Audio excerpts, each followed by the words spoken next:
only do almost the work of a brain, all this artificial intelligence work, for very little cost.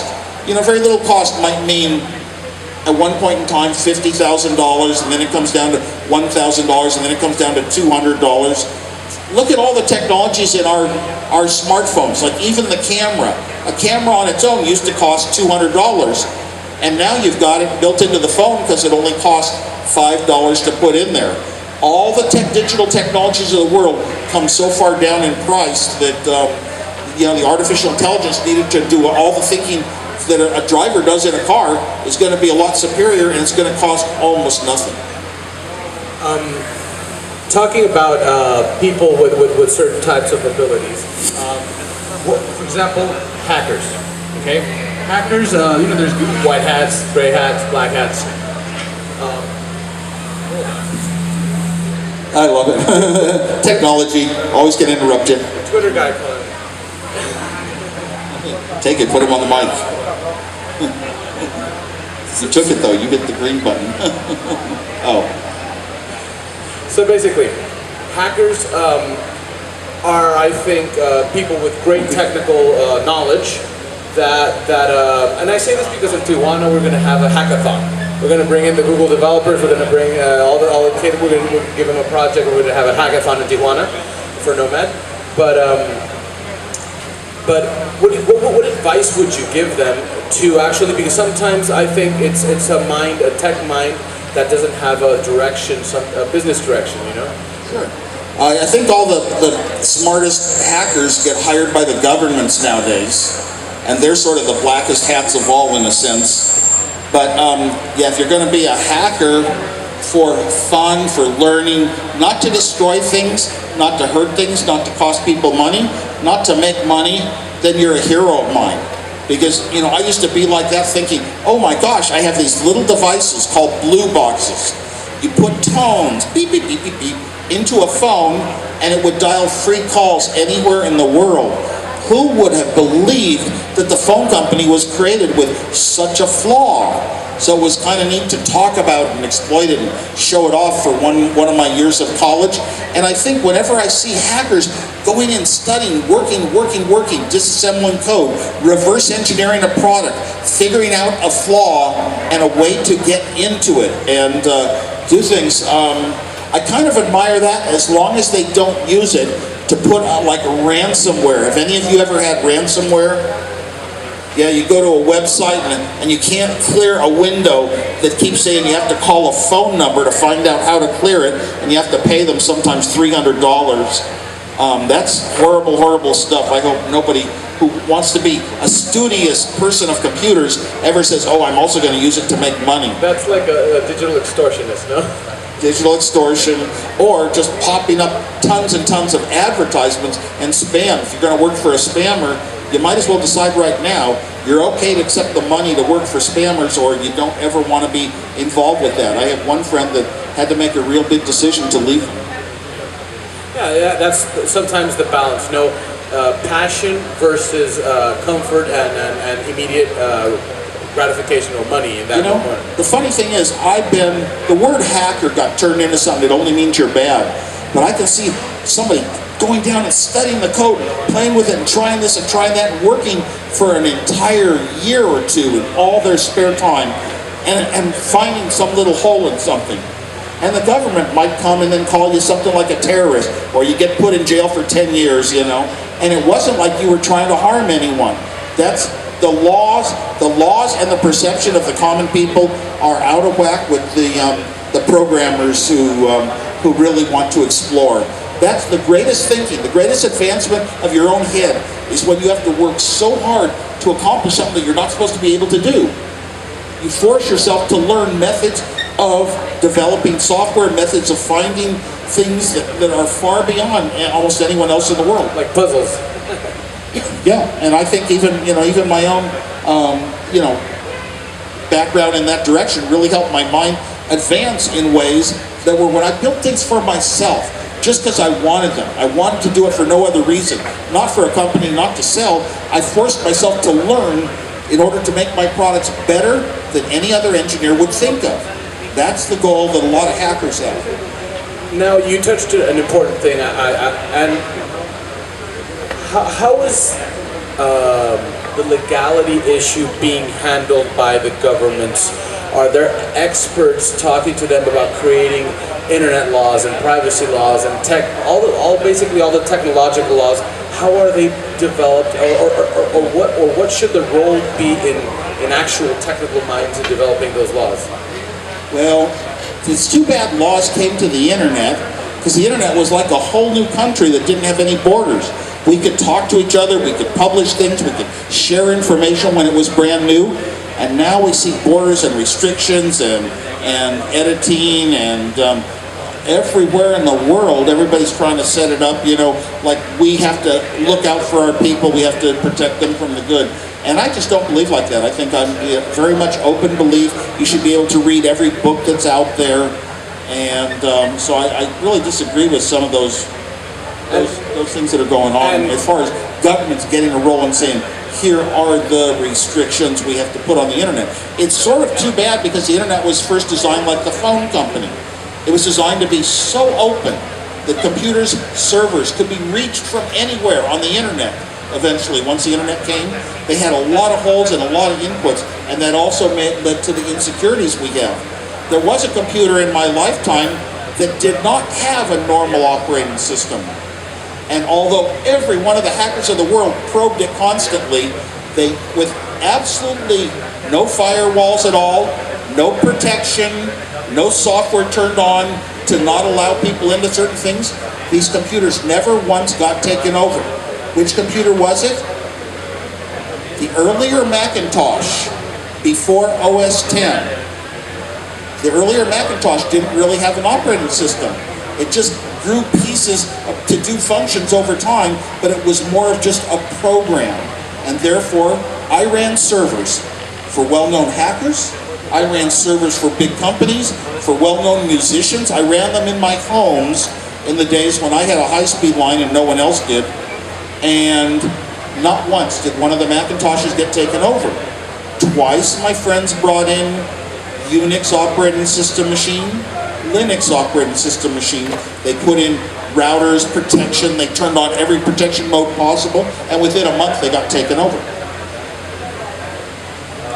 So I think it is possible to build a very secure operating system by very different principles than we're used to.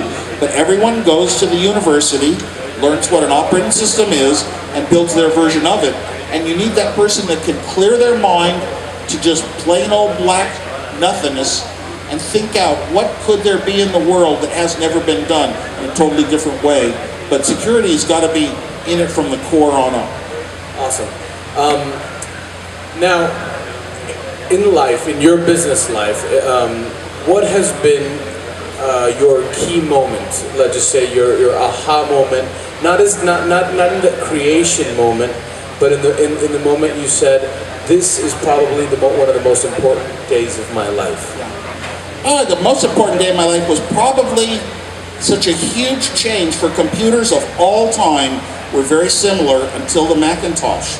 And for mass-produced, mass-marketed computers, that was really the first one that was going to do the job, and the day it was introduced was the most stunning moment of my life. I believe this was a step forward for computers, for humanity. I felt the same thing about Steve Jobs' next computer when he introduced it. There's a movie coming out that makes it sound like, oh no, I thought they were both going to flop, and don't get that impression at all. These were great steps, even though they were failures in business sense. You can have failures in a business sense. Steve Jobs was so brilliant, and he knew it, but he was always trying to move so fast and not think about, is this the right year and the right price for what things like memory chips cost? Is this the right year to advance the technology? The better approach would have been if he had kept it quiet and secret for longer times and put it out when it was finally the right year for it, rather than trying to rush things out too soon. They became failures that they didn't have to be. In your relationship with Steve, what was it like? What was the rap report like? Myself and Steve Jobs. There are a lot of stories written in books. It's in movies, and it turns out that there were there was a book out recently, Becoming Steve Jobs. Talked about Steve Jobs 1 from when we first started Apple until he left, and he basically had no execution success as trying to create products. He had failure after failure after failure. Then there was the Steve Jobs that returned and now had the maturity and the patience and the wherewithal to create products the right way and be successful. I knew a Steve Jobs 0 before that.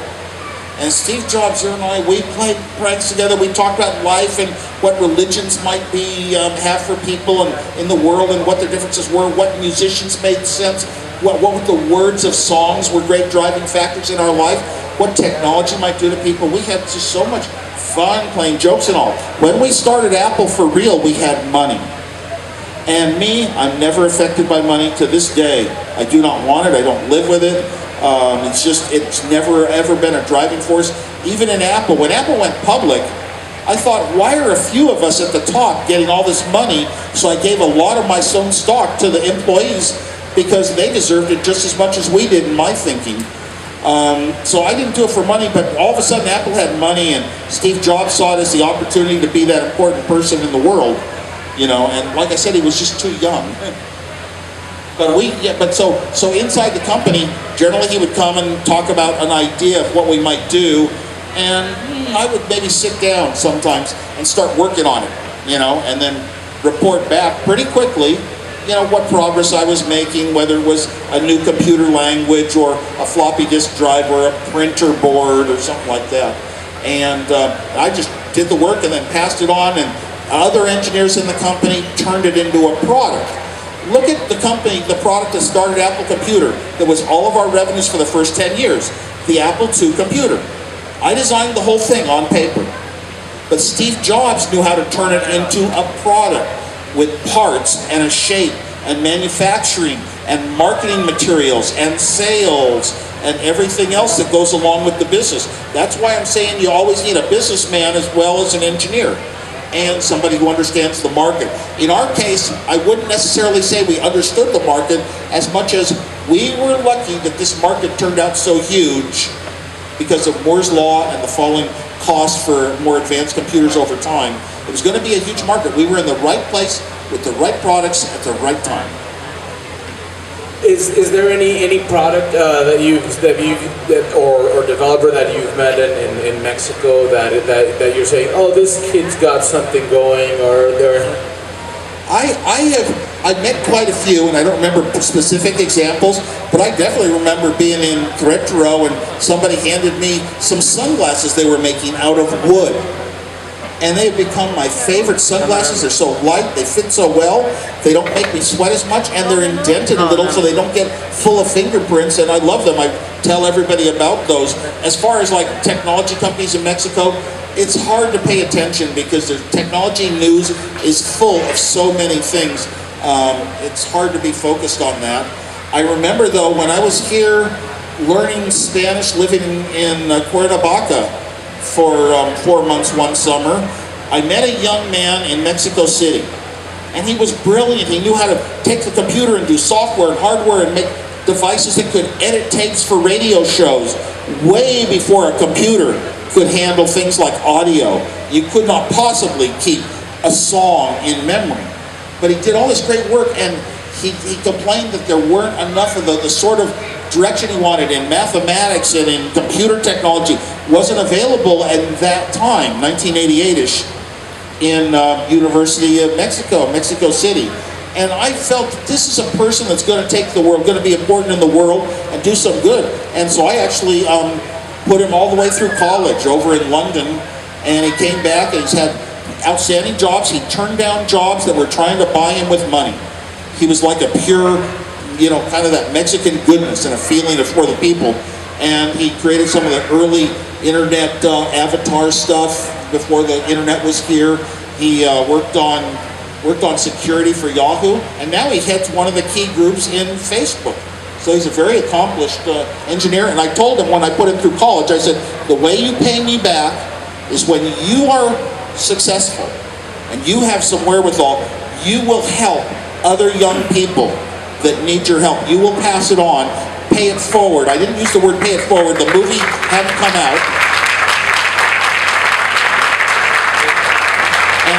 when the movie Pay It Forward came out, everybody said, "Oh my gosh, that's Woz," because I had done it over and over. I only told you one example. I did it to many, many, many people to help them. I saw that they were capable and their lives would make a big difference in the world.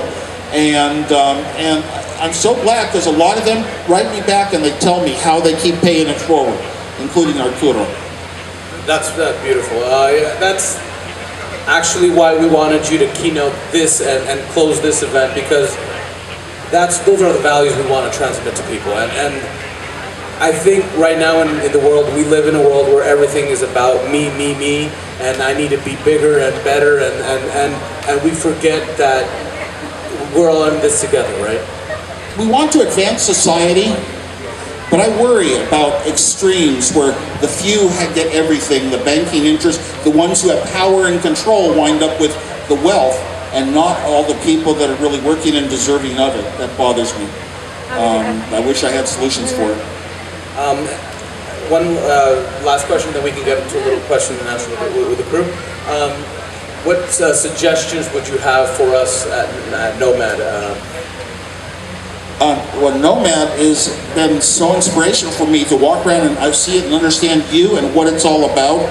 This is one of the most beautiful things in the world that even successful people like myself wish that they had done things this good. Our city of San Jose, California, where I was born and where I live next to now, had looked pretty much, a lot of it was kind of trashed and old and broken down and unoccupied and not taken care of. And the city got some leaders that said they wanted to change the city. They wanted to make it green, they wanted to make it beautiful, they wanted to make it outstanding, they wanted to bring it into the modern world, they wanted to have modern transportation systems, and they've rebuilt the city with parks and museums of all types and arts groups and whatever. And so San Jose has come up in its stature as a culture, and that impresses me, and that's what I think could be done here so well. In Colombia, I was in Medellin, and Medellin they call it. Medellin used to be a very dangerous city because of a lot of violence and people were scared of it. The city fathers got together, they decided, we want to make our city beautiful and clean. You go there and it's just green, huge, beautiful areas. You can walk around, it's safe day or night. And so I see a lot of places that recovery can actually bring you out better than you ever imagined going in. Awesome, thanks. So we're going to take some questions for the crowd, from the crowd. Please, let's have a microphone out there, and we're going to do some, and please we're going to try to get to as many as possible, okay? Oh, and if you guys have a question, you can say it in Spanish, and if not, we'll do a quick translation. Or in English, whatever you prefer.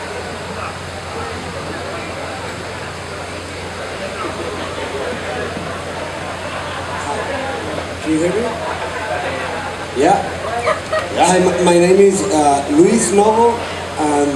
First of all, thank you very much for coming to share your wisdom with us. It's really beneficial and I really appreciate it.